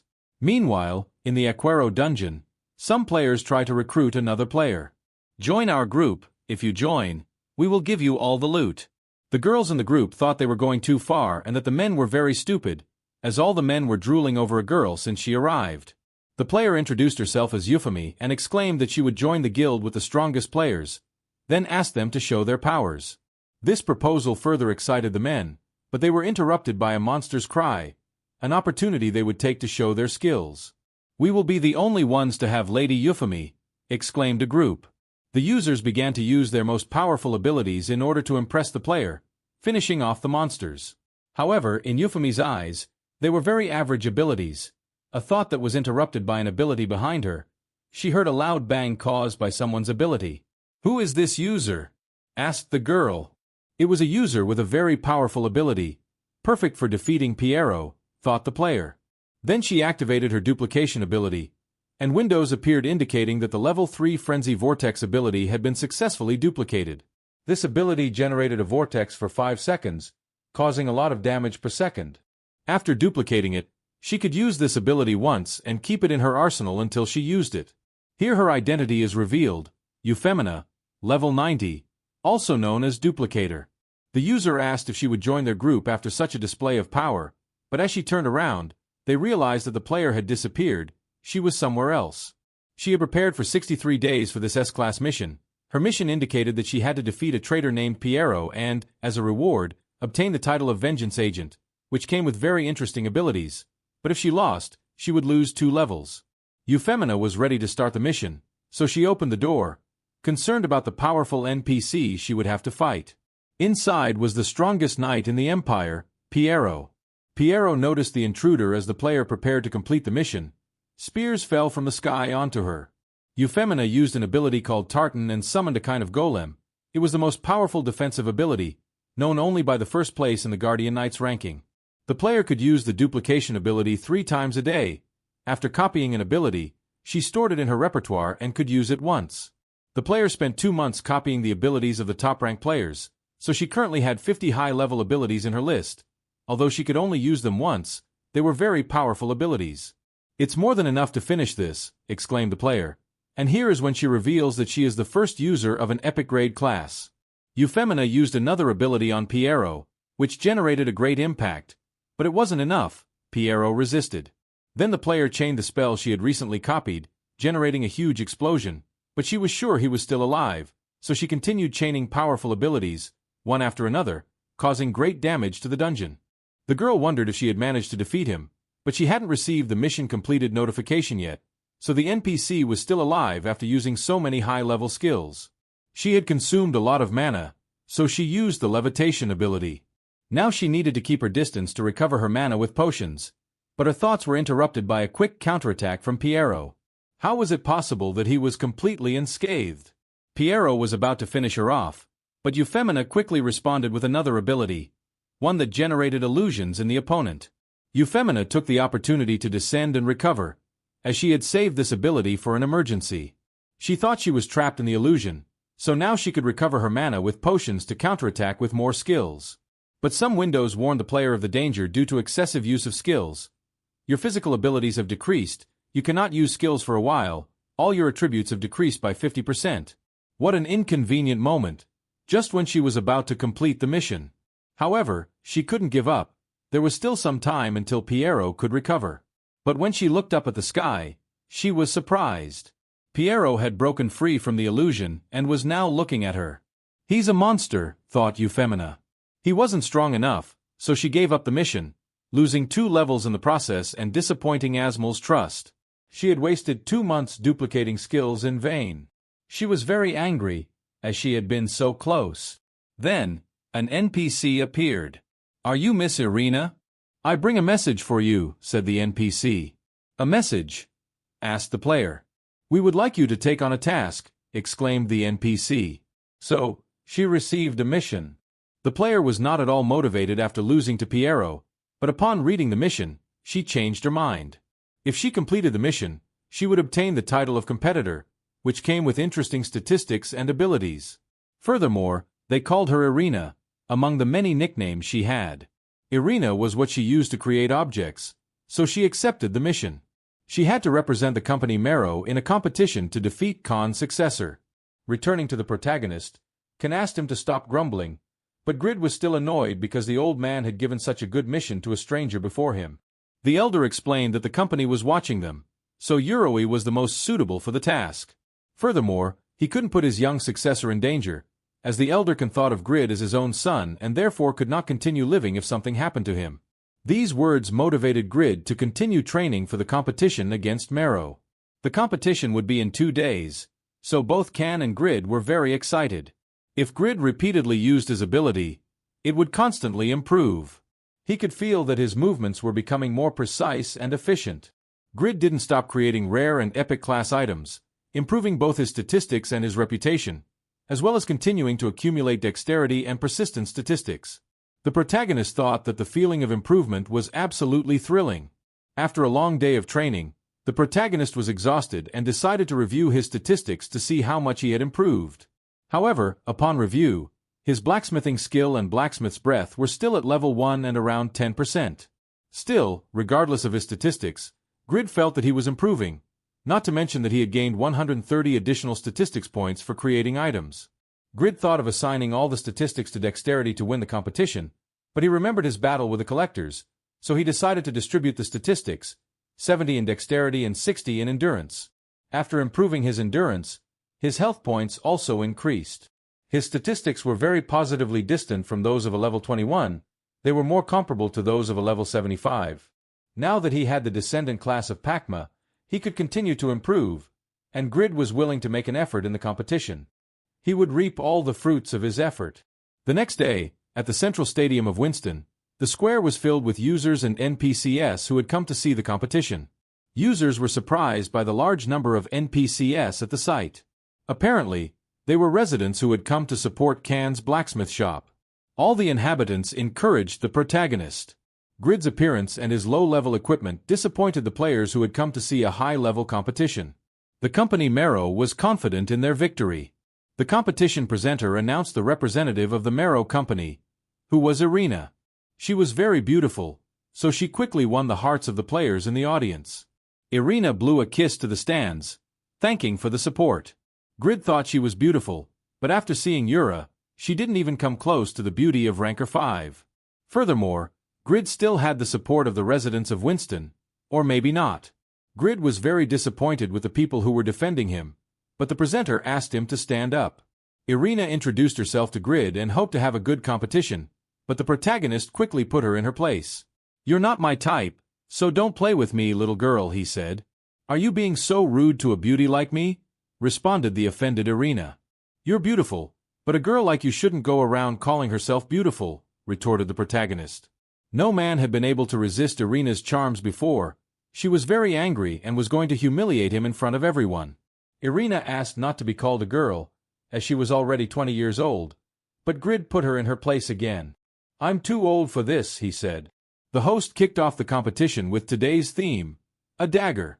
They had to produce one within a time limit of 3 hours, and the best dagger would win the competition.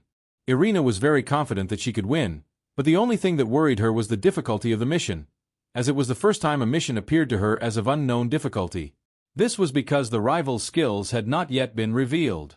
Nevertheless, she decided not to worry, as her plan remained the same. When she started forging, she would duplicate his skill. However, when she looked at Grid, she was very surprised. If they had the same skills, the luckier person would win, but when she looked at Grid, she was very surprised. If they had the same skills, the one with the best equipment would win, which drastically increased their chances. So, Irina pulls out an epic-class hammer with which she would defeat Grid, in addition to activating another ability she had, observation. However, when she observed Grid, she drew a blank. Grid asked why she was looking at him, but the observation ability did not work on Grid, as the level of the ability was very low. "This is impossible," exclaimed Irina, as she had the observation at level S and even managed to copy abilities from an advanced blacksmith when she was at level C. Was he a master blacksmith? "It can't be," she exclaimed. "In the world of blacksmiths, there are only intermediate blacksmiths, but there's no way my ability could fail."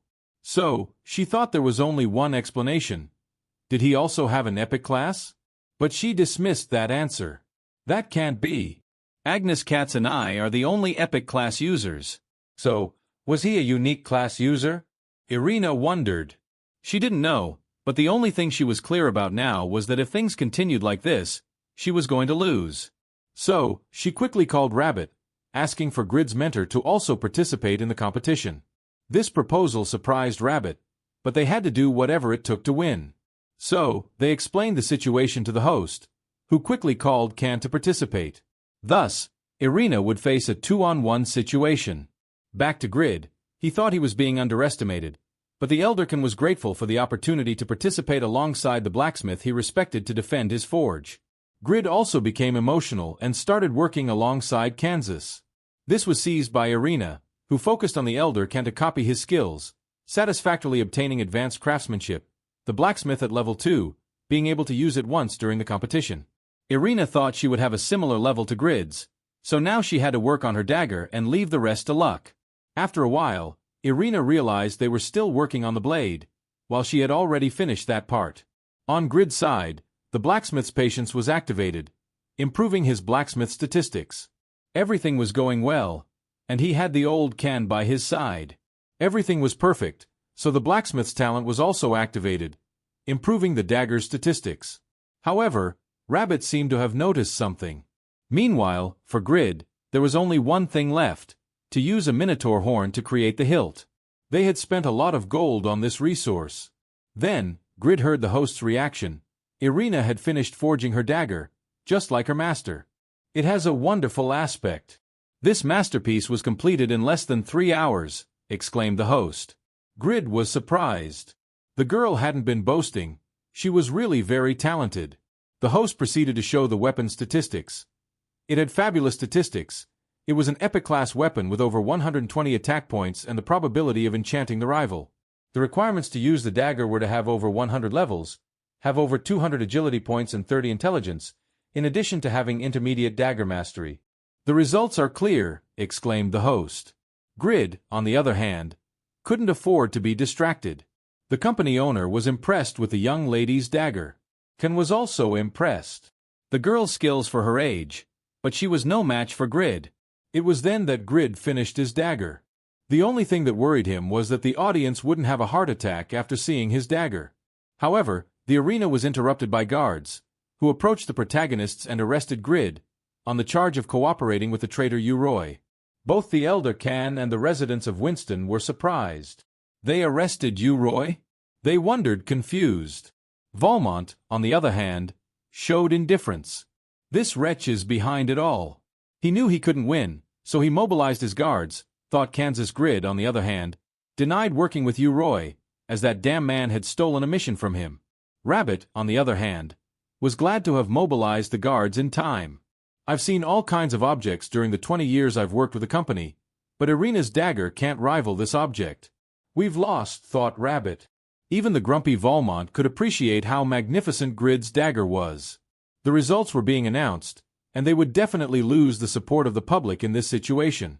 However, the audience would be more than convinced if they were told that Irina's dagger was the winner.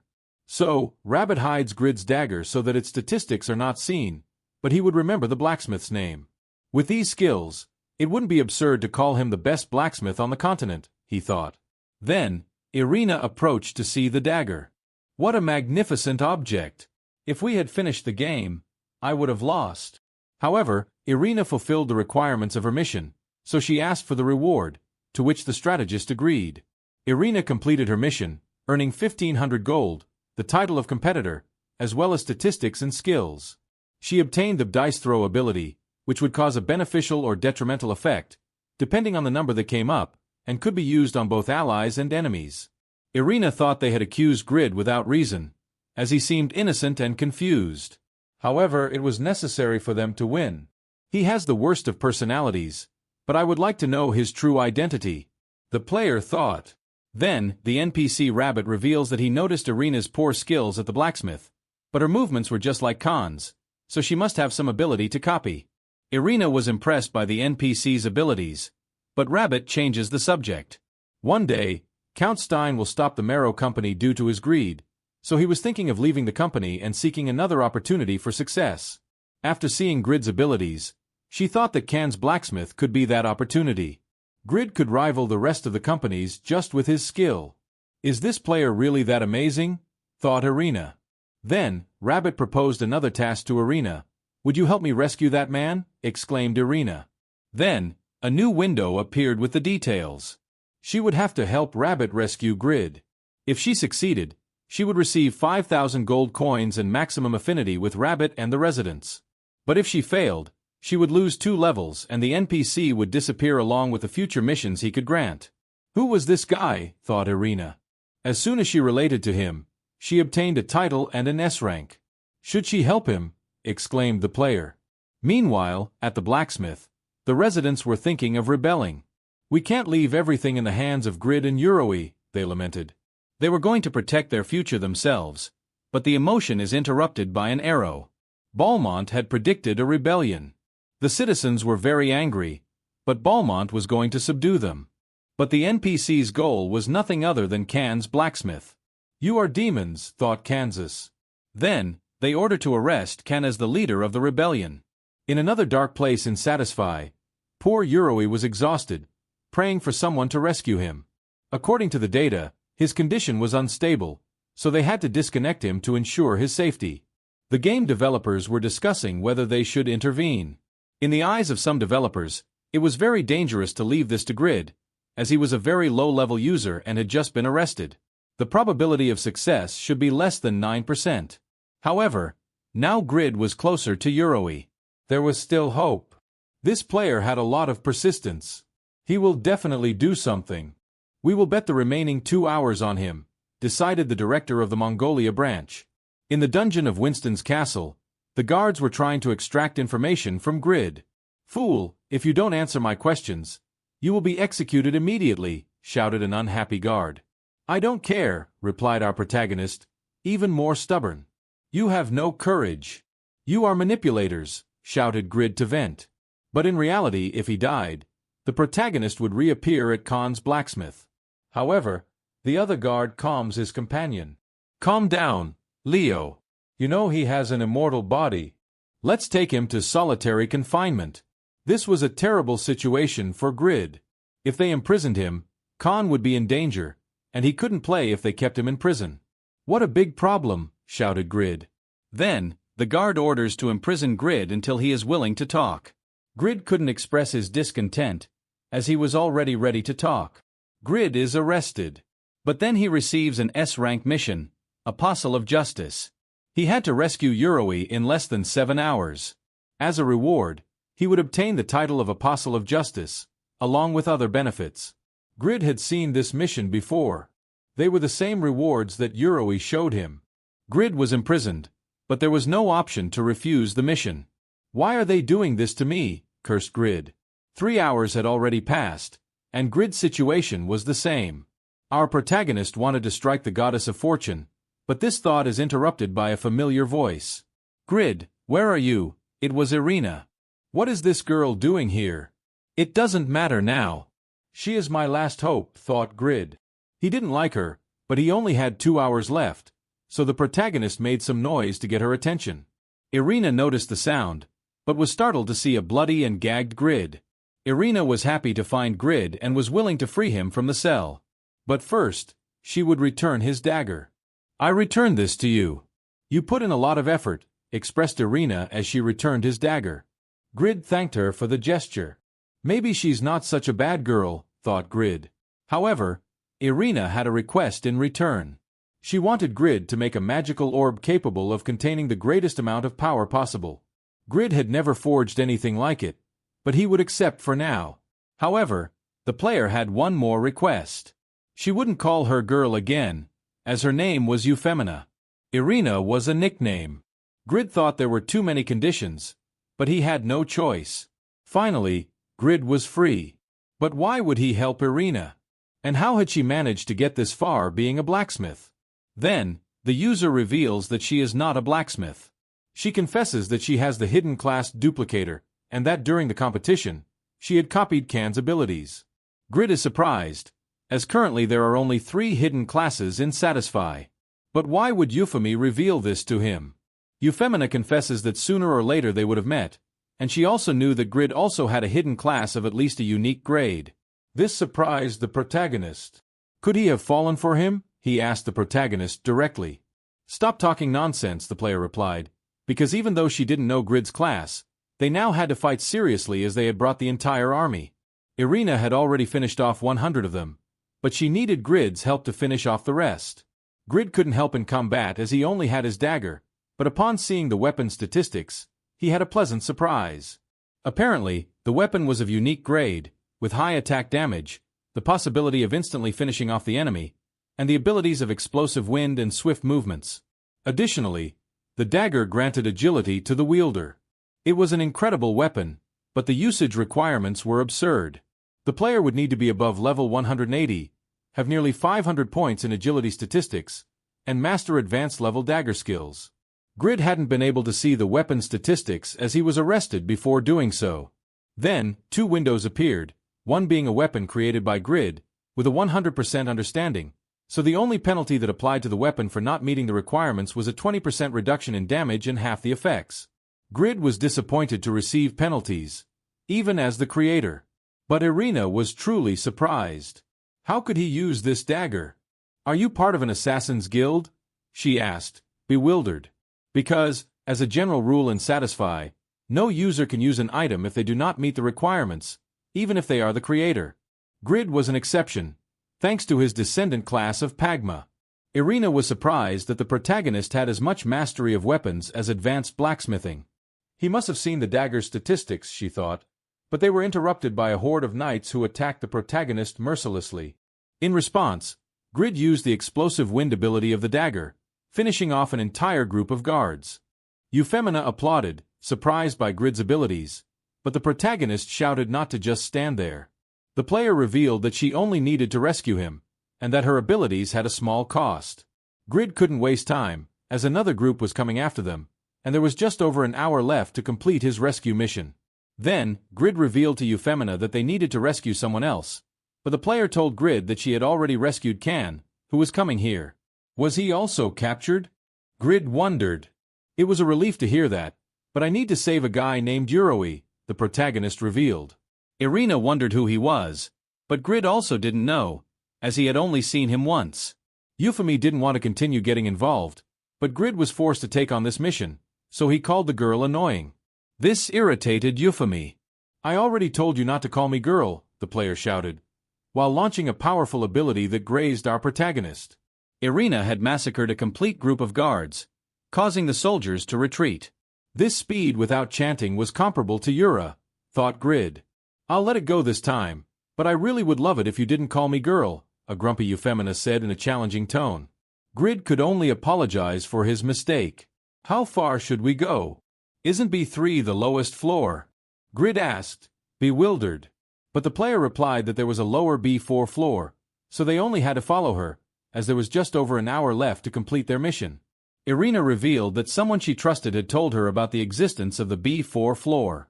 The guards were following them closely, so Grid quickened his pace, although the player seemed to have seen something. It was a flower in such a dark place. Grid asked her not to pick it up, as it was a trap. Fortunately for our protagonists, the traps were visible. However, they couldn't resist picking it up. Grid tried to maintain composure, but was attacked by another trap. Irina's excuse was hunger, but Grid wasn't convinced, as she picked up another flower. They were activating all the dungeon traps. How many times do I have to tell you there are traps? Grid said, his patience exhausted. Irina didn't want to do side missions, as she only needed to rescue Grid. At that moment, they were caught up by the guards, and then Grid took a shortcut to get there first, asking Euphemina to take care of the guards in some way. Finish them off, as I have to keep working. If you use fire in such a confined space, we'll all end up burned, the player replied. Grid thought Irina had an incredible ability. Thanks to her, he didn't need to watch his back. Euphemina, in turn, continued to finish off the guards, but they didn't end. She still had 11 abilities left over from Piero's mission. She didn't want to waste them on simple guards, as there were still the 5 Knights of Winston remaining, and she couldn't identify them among so many guards. However, she needed to buy time, so she would have to use some abilities, as she needed Grid to make an orb. Uroi, on the other hand, was at his limit, so he spent his last strength to let out a shout. Grid recognized Uroi's voice and ran to where it came from. Then, he came across a guard who introduced himself as Leo, a Knight of Winston. He had found out about their escape and knew that Grid would try to rescue Uroi. Grid was worried, as the Knights were around level 180. The Knight targeted Grid and attacked him head-on. Grid, in turn, activated the blacksmith's wrath and the swift movement ability of the dagger at the same time, gaining an increase in agility. The Knight begins with an attack. The protagonist narrowly manages to dodge, remaining very fast, thought Grid as he repelled the sword strike. Without the dagger, that attack would have finished him. The Knight's pride was wounded. How could a simple blacksmith block his attack? Therefore, he makes use of his skilled fatal fire sword. This attack directly hits Grid, causing a total of 17,300 damage. Nevertheless, Grid manages to survive with his skill. A legend doesn't die so easily. He needed to recover as soon as possible with a potion to not die as stupidly as last time. Then the Knight's attack ceased. He needed to finish off the guard, but the guard was destroyed by Irina's area fire attacks. Before dying, the dying guard asks Grid how he didn't lose, something that Grid mentions about not losing due to the vast difference in strength and abilities between them. Grid obtains the title of Night Slayer, in addition to obtaining the dungeon key and leveling up significantly. Currently, Grid has reached level 45. The protagonist manages to find Uroy's cell. Grid planned to attack him for stealing a mission, but Uroy was already on his last legs. Uroy was very surprised that his savior was Grid. So, he completes his mission, obtaining the secondary class of Companion of the Apostle of Justice. Uroy is truly grateful to Grid, as thanks to him, he gained the courage statistic and abilities that will help him in battle. In turn, Grid also completes his mission, acquiring the title of Apostle of Justice and the rewards that follow. Uroy, in turn, is very grateful to Grid, so he offers his loyalty and introduces himself as Dame and descendant of the Blue Wolf. Now, she would follow Grid to repay this debt. Grid thought he was crazy. Returning with Euphemina, she continued to defeat the guards that kept coming. The duplicator class may seem the best for copying the benefits and abilities of other classes, being able to defeat dungeon bosses alone with the right combination of skills. Returning to the duplicator class, an army of one man. However, she can only copy 3 skills per day and, in relation to her own class skills, has only 9 skills that are not useful for combat. Therefore, if a duplicator has a large supply of copied skills, she can become the strongest user. However, once she uses up all her skills, Euphemina would be in her weakest state. The guards were surprised that a simple player could defeat so many guards. Only the elite of the Winston Knights remained. Irina thought Grid should have been defeated by now. After hearing a loud explosion, even if he had managed to save Uroy, it wasn't certain that he would come to rescue her. The Knights reveal that there are still guards of the Winston Lord at the entrance, in case Grid manages to escape. They had to finish as quickly as possible. And on the part of the player, she was in trouble. Only 3 advanced skills remained, but they were of the fire type, so she would be finished if she used them in a confined space. The Knights advanced at the same time to finish off Irina, who managed to dodge the attack while cursing herself for trusting Grid. Then, the other guards simultaneously attacked to finish off the player. Irina makes use of her basic skills and summons a shield, but it is destroyed by the knight. The blow was cushioned, but she received a lot of damage. The guards celebrated their victory. It seemed she was powerless. Now, she would avenge the hundreds of knights she had defeated. Irina was in trouble. She only had to use the skill she had recently gained, although it only had a 50% chance of being beneficial. She had to leave it to luck. Euphemina was about to use dice roll when she hears a familiar voice. "You are shameless. How can self-proclaimed knights attack a girl in a group?" The knight stops his attack. It was our protagonist. "Grid, you should have come earlier," Euphemina said, relieved. The knights were astonished. If he was there, it could only mean that the knight Leo was defeated. Grid reveals that he defeated a certain Leo in an honorable one-on-one. This, along with the threatening aura he emanated, made the soldiers retreat. Euphemina was surprised. The NPCs instinctively backed off when the opponents were 30 or more levels higher than them. "How high is your level?" the user asked. He was a blacksmith, but they still had to be cautious, as he had defeated Leo and seemed very confident. The knights couldn't afford to make a misstep. "Step aside if you don't want to end up like Leo," Grid intimidated with a threatening tone. Uroy thought he looked pathetic the first time he met him, but now even the Winston Knights feared him. He must have an extremely high level. Grid is an amazing person, Uroy thought. Grid, on the other hand, enjoyed the feeling of superiority. He didn't think he could defeat them, but he had the powerful Irina by his side. The guards were now in trouble, being cornered against the stairs. They couldn't keep retreating. So, Grid started encouraging the player. "Come on, Euphemina, show them who's boss. Use your magic to annihilate them." "I can't," the player replied. This left Grid confused. "I can't defeat them," she revealed. Irina was also confused. Didn't you defeat a knight on your own? Do it again." Then, the guards began to counterattack. "Don't ignore us," one of them shouted as he advanced to attack. "Damn, I provoked them too much," thought the protagonist. Now, he was in trouble. However, Uroy threw himself to protect the protagonist. Uroy shouted in concern. Then the guard dropped his sword. He held his wrist. The blow was so strong. Grid was confused. How did he resist? "I'm fine," the adventurer replied. Thanks to the strong will skill he gained, Uroi could resist an attack for the next 10 seconds. Irina asked in disbelief how he blocked a knight's sword with just his body, but Grid didn't know either. "I have no idea. I don't know him very well, but it's not the time for questions. You two should escape." "Now," exclaimed Uroi. "I will hold them off. I owe you a lot." Euphemina felt bad for leaving him, but Grid saw an opportunity to escape. "Hold on as long as you can," the protagonist bid farewell. "If the opportunity arises, we will meet again," he exclaimed. "We won't let them escape so easily," the knights grumbled. Then, Uroi activated malicious tongue and began insulting the guards. The knight's statistics began to drop. It was the opportunity to test his new skill, Unyielding Justice. This attack inflicts 300% of Uroi's attack damage.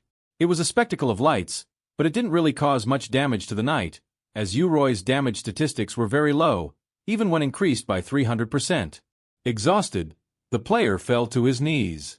He was going to be captured, but since he had completed his mission, he could log out. Finally, he could rest. He left the rest in the hands of the protagonist. Returning to the protagonists, they already visualized the exit door of the dungeon. Finally, they were free. Grid shouted freedom to the four winds, but Euphemina told him to shut up, as they were still in enemy territory. They had to leave the castle, but Grid was very out of breath. "I told you to shut up," Euphemina impatiently shouted. How could someone so stupid be more powerful than she thought? Then Grid asked, "Are these guys enemies too?" "They were the Lord's bodyguards who came with the Lord of Winston. To think that all these knights and soldiers were defeated," lamented the Lord. Grid blamed Irina. "This only happened because you were causing a scene." This made the player even more furious. The Lord, in turn, could not let them escape or he would report the corruption to Lord Stein. "Finish off the sinners," he ordered. "Take care of them," Euphemina said to the protagonist, frightened by the situation. Euphemina had to maintain her patience. "Are you really going to act like a weakling until the end?" she thought. But now that they were outside, she could make use of her fire abilities as much as she wanted. A swift attack brought down the Lord's bodyguards, causing him to fall backwards. Faced with such a display of power, it was impossible. All of his guards had been defeated with a single attack.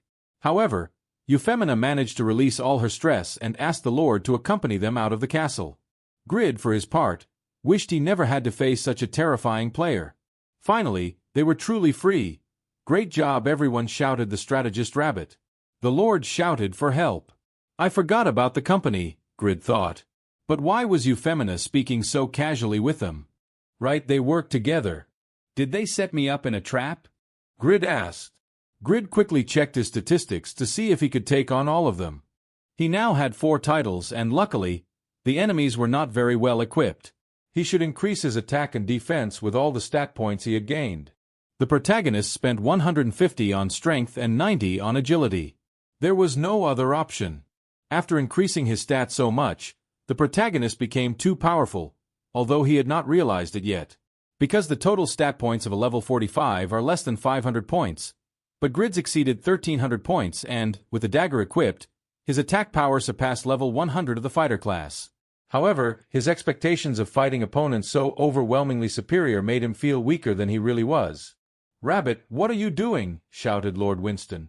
"Rush and set me free," demanded the strategist. "I am no longer a mere member of the company," Rabbit revealed. Now they would punish Mr. and Balmont for their actions. Mr. reproached the betrayal, but as Rabbit was a merchant, he was acting with a benefit in mind. He had decided to bet on Grid. The protagonist had incredible skills, but Rabbit was going to help make the whole world know about him. Rabbit is truly willing to take Grid to the top. But they had to finish another pending matter as quickly as possible, so he would leave with Irina. "I will tell you the details after dealing with the mere company," Rabbit said. "I will definitely make you richer than you could have ever dreamed," Rabbit said before leaving. These words captivated Grid, but Euphemina caught his attention. "I hope you haven't forgotten the promise to forge me a uniquely rare orb," Euphemina said. Grid cheerfully replied, "I haven't forgotten.